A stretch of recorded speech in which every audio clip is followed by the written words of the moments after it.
Syadaralun dan Rem 011 Lilawangsa Kolonel Infantri Sumirating Baskoro memanen udang windu di Desa Blang Nalung Mameh, Kecamatan Muara 1, Kota Loksmawe, Selasa 27 Oktober 2020.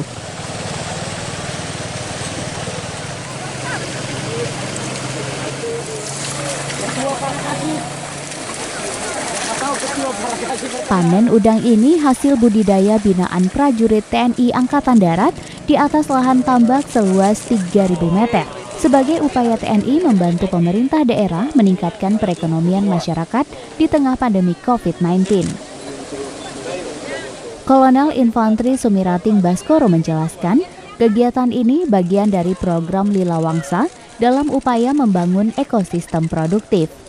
Selain itu, hasil budidaya ini akan menjadi percontohan bagi masyarakat sekitar.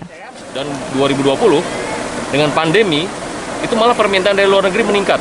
Ya ini kan peluang ya termasuk bagi prajurit kita, ya, bisa meningkatkan perekonomiannya, juga membuka lapangan pekerjaan bagi masyarakat sekitar nih. Ya, beliau mempekerjakan 2 di sini, 2 di sana, ada beberapa, jadi 4 orang ya, mudah-mudahan bisa meningkatkan perekonomian masyarakat. Permintaan meningkat ke luar negeri, negara mana nih yang meningkat ke permintaan?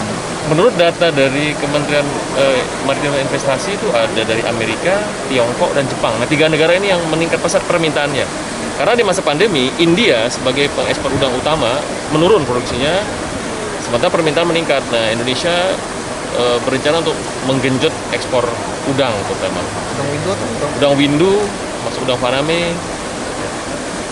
Tahun ini diperkirakan target pemerintah akan meningkat dari 39% tahun lalu.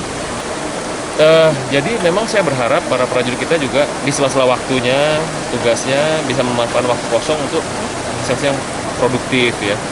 Contohnya ini, kemudian ada juga anggota kita yang bertani.